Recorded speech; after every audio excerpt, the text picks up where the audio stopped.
దేవాకైతే మిథున ఫోన్ చేస్తూ ఉంటుంది. మీ నాన్నగారిని ఎవరో చంపడానికి ట్రై చేస్తున్నారు అనేదో అంటూ ఉంటుంది. షాక్ అవుతూ ఉంటాడు దేవ. ఇక రౌడీ అయితే సత్యమూర్తిని చంపబోతూ ఉంటాడు. అలా చంపబోయేసరికి శారద అయితే ఏమండి అని గట్టిగా అరుస్తూ ఉంటుంది. అదే టైంలో అక్కడికి హరివర్ధన్ వచ్చి కత్తినైతే పట్టుకుంటూ ఉంటాడు. అలా రౌడీ చేయిని పట్టుకొని రౌడీ పొడవకుండా అయితే అడ్డుకుంటూ ఉంటాడు. అది చూసి సత్యమూర్తి ఒకసారిగా షాక్ అవుతూ ఉంటాడు. ఇక హరివర్ధన్ చూసి షాక్ అయ్యేసరికి హరివర్ధన్ అయితే అలా చూస్తూ ఉండిపోతూ ఉంటాడు. ఇక హరివర్ధన్ అయితే సత్యమూర్తి శారదతో ఇలా అంటూ ఉంటాడు. ఇలా మీ ప్రాణాల మీదకి వచ్చిందంటే ఇది మీ బాబు రౌడీతనం వల్లే. ఇదే ప్రాణహాని నా కూతురికి కానీ నీ కొడుకు వల్ల జరిగింది అంటే మీ ఫ్యామిలీ మొత్తాన్ని తగలబెట్టేస్తాను. నిర్దాక్షిణంగా మీ ఫ్యామిలీ మొత్తాన్ని తగలబెట్టేస్తాను నా కూతురికి ఏమైనా జరిగిందంటే అని హరివర్ధన్ అయితే వార్నింగ్ ఇస్తూ ఉంటాడు. ఆ మాటలకి మిథున అయితే వాళ్ళ నాన్నకాసి అలా చూస్తూ ఉంటుంది.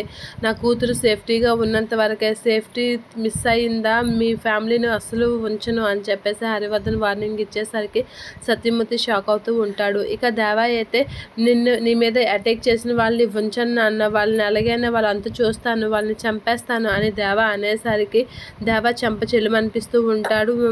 సత్యమూర్తి నీ కారణంగా నాకు ఈ పరిస్థితి వచ్చింది.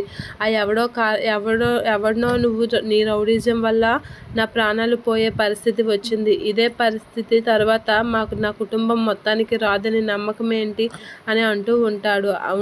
అలా అనేసరికి మిథున షాక్ అవుతూ ఉంటుంది. రేపు మీ అమ్మకి ఇలాంటి పరిస్థితి వస్తే మా పరిస్థితి ఏంటి, రేపు నీ వల్ల ఆ పిల్లకి కూడా అలాంటి పరిస్థితి వస్తుంది అని చెప్పేసి సత్యమూర్తి అయితే మిథున గురించి కూడా అంటూ ఉంటాడు. అలా అనగానే దేవ షాక్ అవుతూ ఉంటాడు. ఇక మిథున అయితే అలా చూస్తూ ఉంటుంది.